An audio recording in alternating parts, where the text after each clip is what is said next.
All right, let's talk about these big dreams everybody keeps trying to sell you, like they're the secret prize in a box of cereal.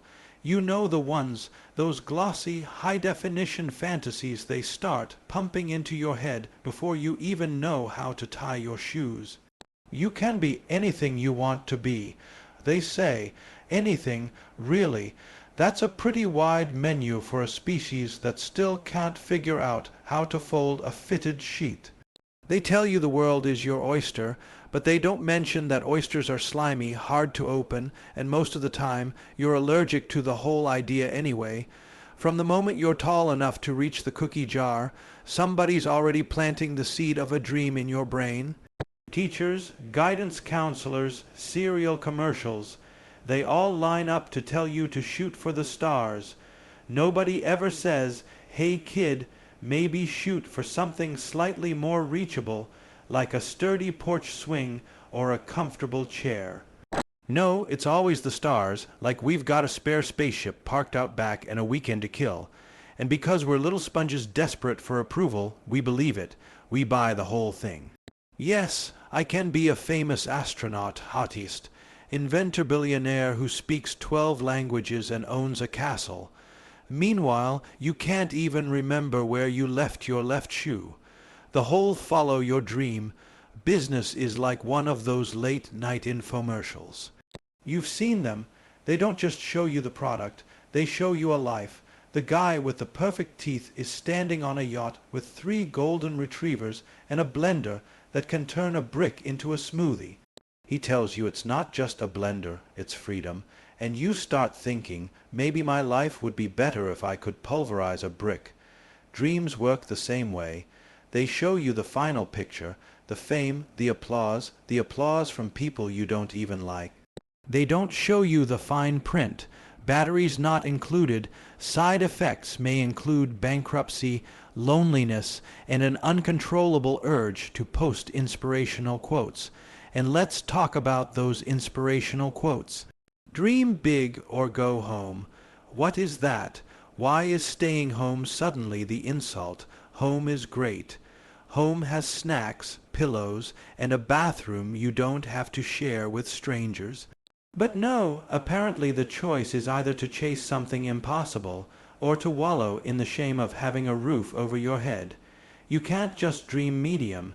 Nobody ever says, dream reasonably and enjoy a well-balanced life.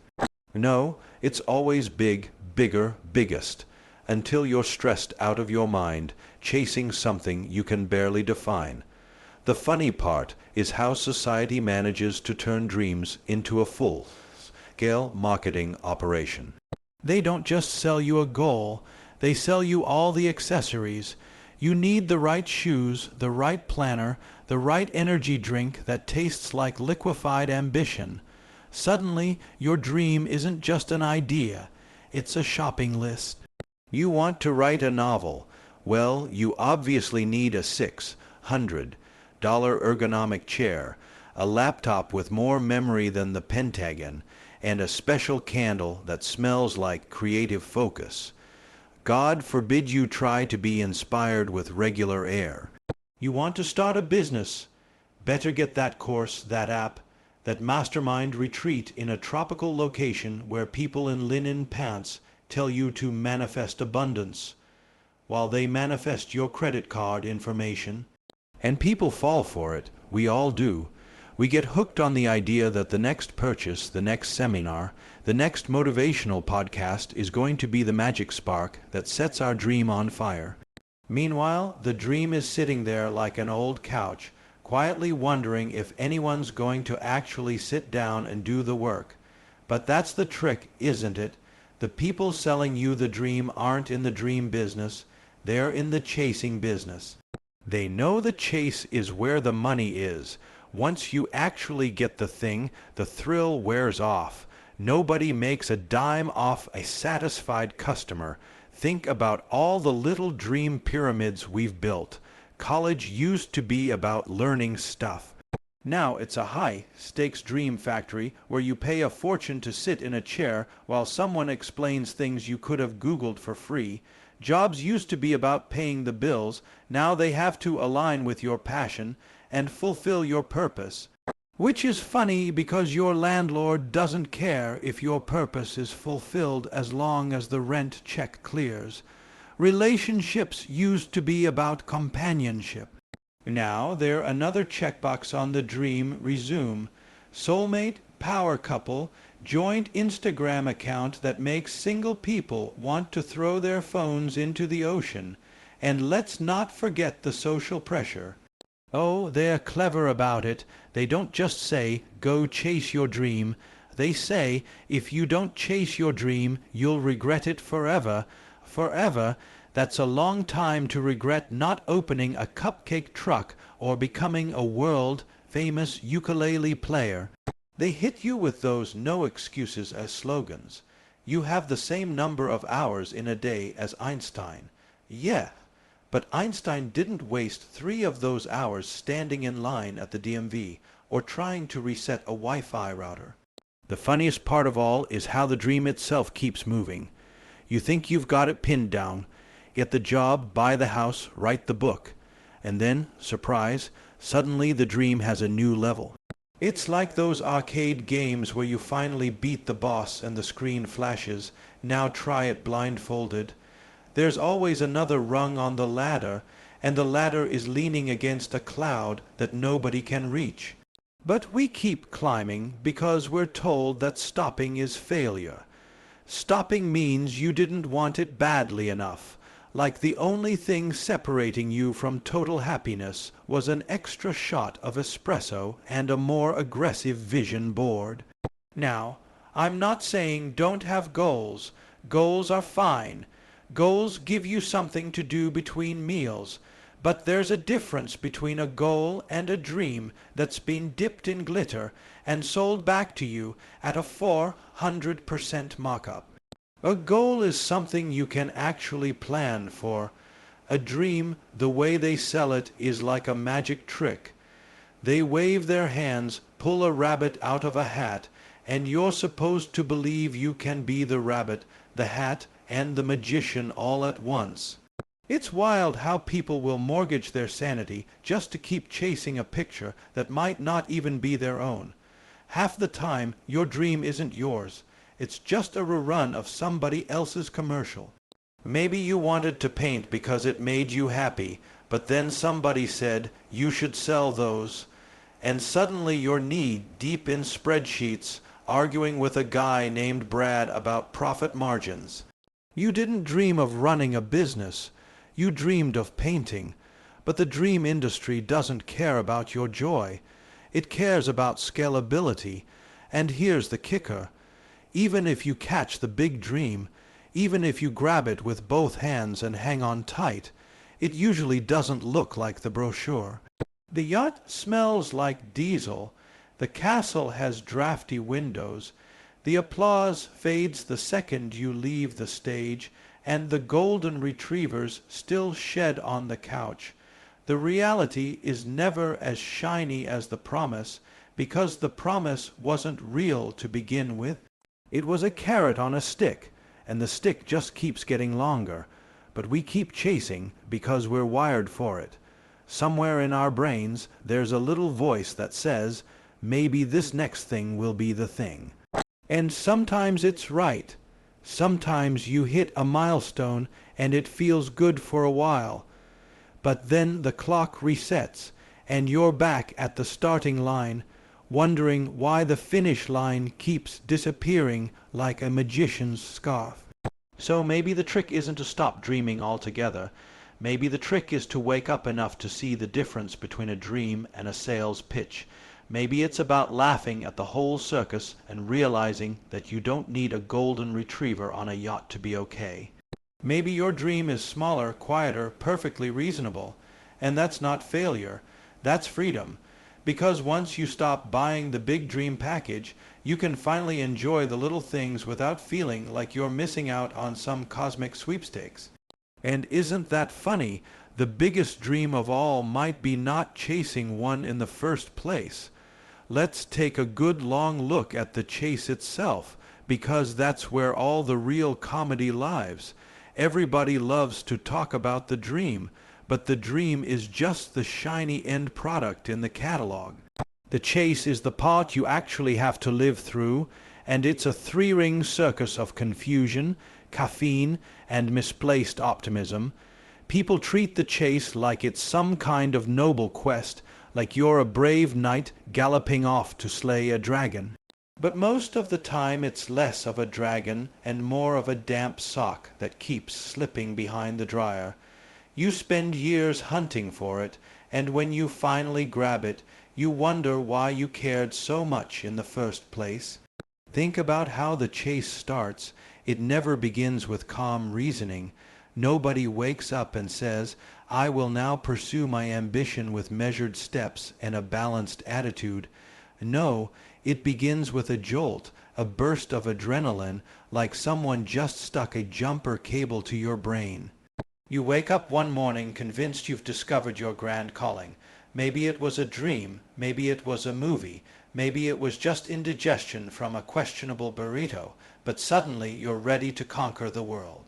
And you don't just dip a toe in, you cannonball straight into the deep end, because all the self-help books tell you to start before you're ready, which is convenient advice, because you're never ready anyway. And oh, those self-help books. The chase has an entire ecosystem of guides, whose main talent is selling guides. They tell you to hustle, grind, wake up at 4 in the morning, drink a smoothie made of kale and regret, and meditate on a mountain until you glow like a light bulb. They make the chase sound like a mystical adventure, when most of it is just answering emails you don't want to read and pretending to enjoy networking events where everyone wears name tags and fake smiles. The funny thing is how quickly the chase turns into a full-time performance. You can't just quietly work on your dream anymore. No, you have to document the chase, celebrate the chase, hashtag the chase. If you don't announce every tiny victory to the world, people start wondering if you're even trying. So you end up spending half your time chasing the dream and the other half chasing approval for chasing the dream. It's like running a marathon while juggling flaming torches and waving to the crowd, and the crowd is mostly people you went to high school with who secretly hope you trip. And let's talk about how the chase feels. Everyone sells it as exciting and rewarding, but most of it is just awkward and slightly painful, like trying to dance in shoes that don't fit. You set out thinking it's going to be a straight line from point A to point B, but it's more like trying to draw a circle on a bus that's driving over potholes. One day you're sure you're making progress. The next day you're convinced you've wasted your life. You celebrate tiny victories like they're Olympic medals, a returned email, a new follower, a free cup of coffee from the loyalty card, and then you stare into the void of the next 10,000 steps. It's hilarious how much advice you get once you start the chase. Everybody becomes an expert, even people who have never chased anything more ambitious than a sale at the grocery store. They'll tell you to trust the process, which sounds wise until you realize the process is mostly confusion and second guessing. They'll say failure is just a stepping stone, which is easy to believe until you're face down on the stepping stone, wondering if you should just build a nice little house there and stop moving altogether. And of course, there's the endless parade of motivational slogans: never give up, keep grinding, winners never quit and quitters never win. Really, because I've seen some quitters looking pretty happy. Winners never quit, but they sure do look tired. And what exactly are we grinding anyway? It sounds less like chasing a dream and more like slowly turning yourself into sawdust. The chase also has a way of stretching time into something unrecognizable. When you first start, you think, this will take a few months, maybe a year. Then a few months turn into a few years, and suddenly you're measuring progress in geological terms. You start using words like journey and long game. which are basically polite ways of saying, I have no idea when or if this will ever end. Meanwhile, your friends who didn't chase anything have quietly built lives with stable paychecks and functioning sleep schedules, and you start to wonder if maybe they had the right idea all along. Money, of course, becomes its own comedy routine. Chasing a dream is like trying to fill a bathtub with a leaky bucket. No matter how much you pour in, there's always more flowing out. You spend on supplies, classes, equipment, marketing, and about 17 different kinds of coffee, because apparently caffeine is the official fuel of ambition. You tell yourself it's an investment, but deep down you know it's just expensive hope. And hope, while inspiring, doesn't pay the electric bill. And then there's the psychological part, the constant internal pep talks. You start every morning like a coach giving a halftime speech. You can do this. Today's the day. By noon, you're negotiating with yourself like a hostage situation. Okay, maybe just one more email and then a nap. By evening, you're questioning every life decision you've ever made while eating cold leftovers and scrolling through other people's highlight reels. It's a roller coaster with more downs than ups, and the safety bar is just your own stubbornness. What makes it even funnier is how the chase turns ordinary activities into epic dramas. A simple phone call becomes a test of courage. A small rejection feels like a cosmic conspiracy. You start assigning deep meaning to random coincidences. The barista spelled my name right today. That's a sign. No, it's just a barista doing their job. But when you're chasing a dream, every tiny detail feels like a message from the universe, and the universe is basically just shrugging and saying, "Good luck, kid." And yet, for all the madness, people keep doing it. Why? Because buried under all the nonsense, the chase gives you something regular life doesn't, a sense of possibility. Sure, it's exhausting and ridiculous, but it also keeps you awake. It gives you stories.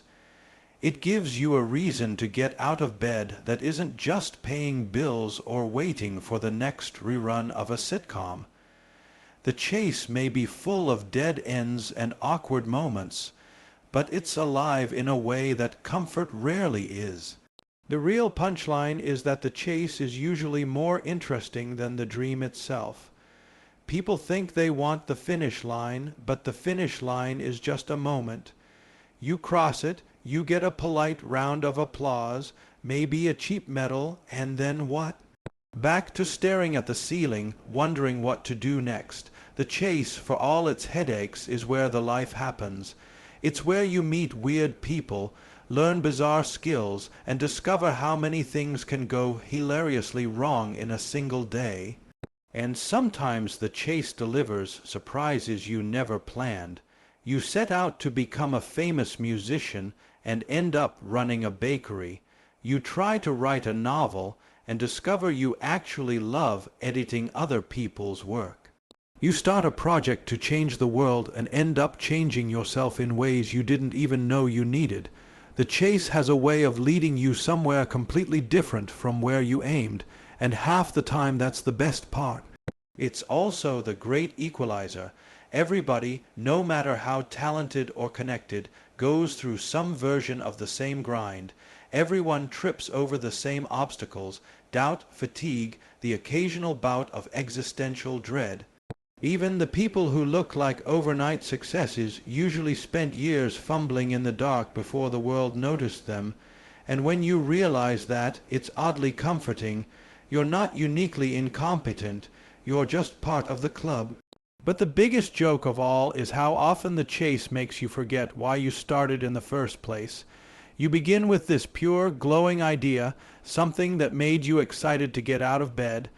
Then, somewhere along the way, it turns into checklists and deadlines and endless metrics. You start measuring your worth in likes, dollars, or some other number that never stops moving. The dream becomes a job. The job becomes a grind. and the grind starts to look suspiciously like the boring life you were trying to escape. That's when you realize the chase can trap you just as easily as any 9 to 5, except now you don't even get dental benefits. And yet, despite all that, there's something undeniably funny about watching humans throw themselves into these absurd missions. We trip, we fall, we talk ourselves into circles, and somehow we keep going. Maybe it's pride, maybe it's hope, maybe it's just that we'd rather stumble forward than stand still. Whatever it is, it keeps us moving, even when logic says we should have quit 3 lattes ago. So you keep chasing, not because the finish line is guaranteed, but because the chase itself, with all its mess and madness, is where you feel most alive. And that's the joke hidden in plain sight. The dream may be the excuse, but the chase is the point.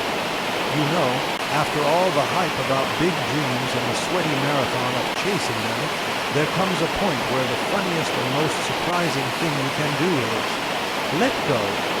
That's right. Just open your hand, drop the glittery balloon, and watch it float away. And not in some dramatic movie scene where violins swell and everyone cries.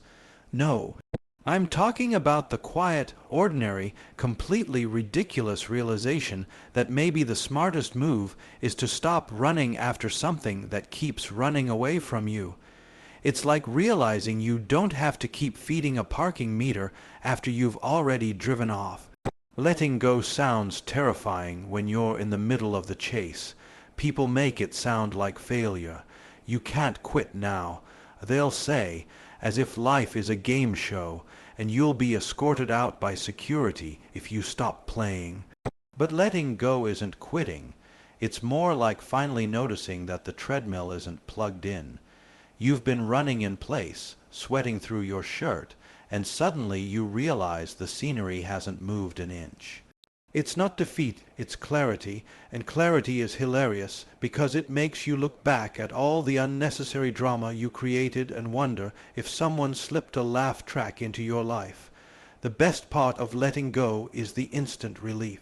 It's like taking off a pair of shoes that looked amazing in the store but have been quietly murdering your toes for years. You don't realize how heavy the dream was until you set it down. For years you've been carrying it like a sacred treasure, polishing it, protecting it, explaining it to every curious stranger, and the second you put it down you think, why was I dragging around a giant gold-plated bowling ball in the first place? Suddenly you can breathe. Suddenly your shoulders drop 2 inches. Suddenly the world feels like it might actually have enough oxygen for everyone, and the freedom, oh, the ridiculous, delicious freedom. When you stop caring about the big shiny finish line, you can finally enjoy the little stuff that's been sitting there all along. A good sandwich, a nap on a Tuesday, the way sunlight hits the floor in the late afternoon. Things you used to overlook because you were too busy chasing some imaginary summit where everyone would clap for you. You start to notice how absurdly pleasant ordinary life can be when you're not trying to turn it into a motivational poster. You don't need a yacht to feel alive. Sometimes all you need is a perfectly toasted piece of bread and nobody asking you about your 5-year plan. Of course, the moment you let go, the world tries to pull you back. People get suspicious when you stop chasing. They can't wrap their heads around it. But what's next? They demand, as if standing still is a crime against humanity. They need you to have a plan because your lack of one makes them nervous about their own. If you say, I'm just enjoying life, they look at you like you just announced you eat soup with a fork. The whole system is built on the idea that you should always want more, and when you don't, it breaks their scoreboard. And that's where the real comedy lies, watching people struggle to understand that maybe enough is actually enough. It's amazing how much noise disappears when you stop caring about winning. All those voices telling you to hustle harder and dream bigger suddenly sound like background chatter in a waiting room. The gurus, the coaches, the relentless cheerleaders. They all lose their power the moment you decide their game isn't your game. It's like turning down the volume on a bad radio station and realizing you've been dancing to static for years. You start hearing your own thoughts again, and half of them are hilarious. Wait, I spent 3 years worrying about how many strangers liked a picture of my breakfast. Yes, yes, you did, and now you don't have to. Letting go doesn't mean you stop doing things. It's not about sitting in a dark room waiting for the mailman. It just means you do things for the joy of doing them, not because you're trying to impress some imaginary panel of judges. You can paint a picture without wondering if it'll sell. You can learn a song without planning a concert. You can build a birdhouse even if you don't particularly like birds. You get to play again like a kid building sandcastles that the tide will happily erase. And that's the secret nobody tells you. Play is where the real magic lives, not in some trophy case collecting dust. You also start to realize how silly the whole race was in the first place. You spent years believing there was this huge, glittering prize waiting at the end. But when you stop running and look around, you notice there were 100 little prizes scattered along the path the whole time. The friend who made you laugh until you cried, the random stranger who helped you change a flat tire, the quiet evenings where nothing happened and everything felt strangely perfect, those were the real wins, but you were too busy sprinting to notice. It's like going on a road trip and staring at the GPS the whole time while ignoring the actual scenery. Then you finally pull over, look around, and think, wow, there were mountains here the whole time. And here's where the comedy really kicks in. The moment you stop chasing, life often starts handing you things you were chasing anyway. You let go of the job dream, and suddenly someone offers you an interesting project. You stop worrying about meeting the one, and suddenly you bump into someone while buying bananas. It's like the universe is a prankster waiting for you to stop begging so it can finally surprise you. Not because you manifested anything or aligned your chakras, just because you finally stopped getting in your own way long enough to notice opportunities that were always there. Even your relationship with failure changes. When you're not chasing a specific outcome, failure stops being this big scary monster. It just becomes, Tuesday, you try something, it doesn't work, and you move on without the dramatic soundtrack. You don't have to turn every setback into a life lesson or a tragic memoir. Sometimes things just flop, and that's fine. You laugh, shrug, maybe order a pizza, and let it go. And isn't it funny how happiness sneaks in when you stop hunting for it? For years you're out there with a net, trying to trap it like a rare butterfly, and the whole time it's been sitting quietly on your shoulder, waiting for you to sit down. You were too busy swinging the net to feel it. Letting go is like finally noticing the butterfly and realizing it was never hiding. You were just too distracted by your own frantic flapping. Of course, this doesn't mean life becomes perfect. The world is still messy, unpredictable, and full of people who drive with their turn signals on for 20 miles. But when you let go of the dream factory, the mess stops feeling like a problem to solve and starts feeling like, well, life. You can laugh at it, you can join it, you can spill coffee on your shirt and not treat it like a metaphor for your personal failure. You just get another shirt, no cosmic meaning required. It's a little absurd that something so simple, just dropping the heavy expectation, feels so radical. But that's how deep the programming goes. From the time you could spell your own name, you were told to aim higher, reach further, push harder. Nobody ever said, hey, maybe sit under a tree and watch the clouds for a while. Yet here you are, older and wiser, finally giving yourself permission to do the thing you should have been doing all along, enjoying the ride without obsessing over the destination. And when you finally do that, when you stop clutching at the big dream like a lifeline, you discover something even funnier. You never needed it. The joy, the meaning, the sense of being alive. They were all baked into the ordinary moments that the dream kept distracting you from. The sandwich, the sunlight, the bad joke that makes you snort milk out of your nose. That's the real jackpot, and it was sitting there the whole time, waiting for you to stop running long enough to taste it. The biggest dream of all is realizing you're already living enough of one.